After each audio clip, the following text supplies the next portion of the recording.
CNN, as a COVID-19 testing shortage compounds a burgeoning crisis of new hospitalizations, more states are racing to help hospitals and healthcare networks with staff and supplies. Staffing shortages are growing as frontline healthcare workers who are at a higher risk of exposure are infected and need to quarantine at a time when the spread of the Omicron variant is driving more people to hospitals. In California, Governor Gavin Newsom said late Friday that more than 200 National Guard members will be deployed to dozens of testing sites, joining other states that have mobilized National Guard members for medical and non-medical tasks to help overburdened healthcare facilities. It really is, right now, a viral blizzard because there's a lot of infections, said Dr. Samar Antonios, Chief Clinical Officer at Ascension Via Christi Health in Kansas, where Governor Laura Kelly signed a state of disaster emergency this week due to COVID-19 challenges. Nearly 132,000 COVID-19 patients were in U.S. hospitals as of Friday, according to the Department of Health and Human Services. That's not far from the all-time peak, about 142,200 in mid-January 2021, and an increase from around 45,000 in early November. Because of staffing shortages in some healthcare systems around the country, through illnesses or people quitting because of exhaustion, the nation cannot provide that same quality of care to 130,000 patients now like we did last year, Dr. Tyson Bell, director of the Medical Intensive Care Unit at the University of Virginia Health, told CNN on Saturday. As more patients need care, many people with possible COVID-19 symptoms have been left wanting as tests remain hard to find, and doctors have asked those who suspect they are positive to isolate at home with or without confirmation of infection. Long lines have been par for the course at many testing facilities since the holidays. In Utah, for state-operated testing sites that experience some of the highest demand and longest wait times will be available by appointment only, starting Saturday, due to surging demand, Utah's health department said Friday. That move came as officials took other measures to counter the virus's spread. Utah's most populous county, Salt Lake County, on Friday issued a 30-day mask mandate for all indoor public venues. To try to increase the supply of tests, the Biden administration has pledged to distribute 500 million free rapid tests nationwide.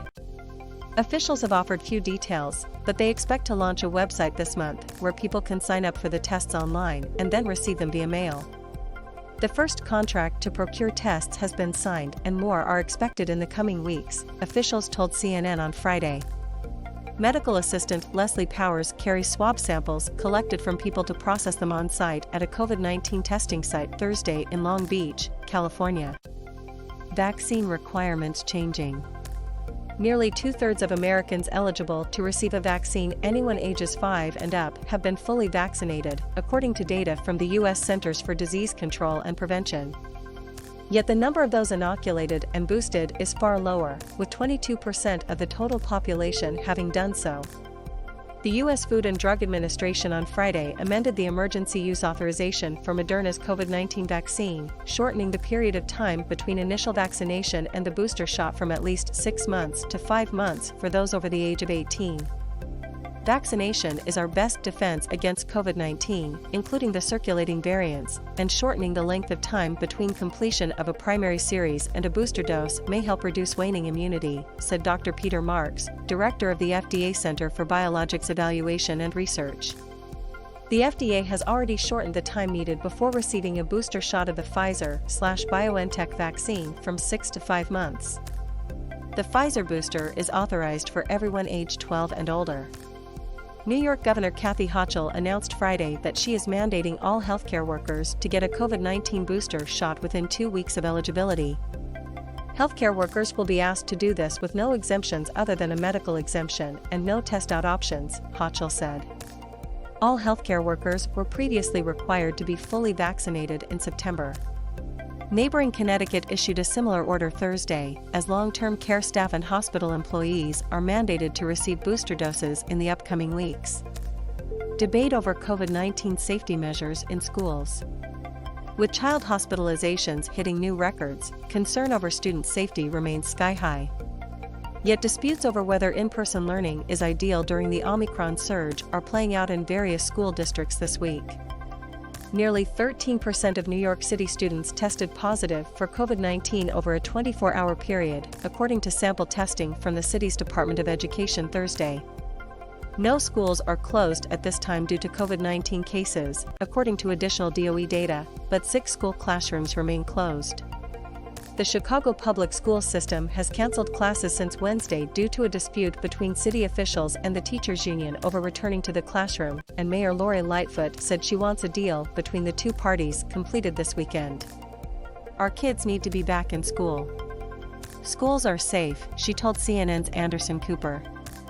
The Chicago Teachers Union had voted to teach remotely due to the COVID-19 surge, but the school district canceled classes, saying it wanted in-person learning. In Georgia, public school teachers who test positive for COVID-19 no longer must isolate before returning to school, and contact tracing in schools is no longer required, according to a letter to school leaders released Thursday from Governor Brian Kemp and Public Health Commissioner Kathleen Toomey. The Georgia Department of Public Health posted an updated administrative order Wednesday allowing teachers and school staff, regardless of vaccination status, to return to work after a COVID-19 exposure or a positive COVID-19 test if they remain asymptomatic and wear a mask while at work. "Students, parents, and educators have made it clear to us that they want to be in the classroom, and we are looking into many methods to continue safe, in-person learning, including updated quarantine and isolation protocols, reduced contact tracing requirements, and augmented testing opportunities," the letter from Kemp and Toomey said. Local school districts may still develop and follow their own quarantine and isolation requirements, according to the order.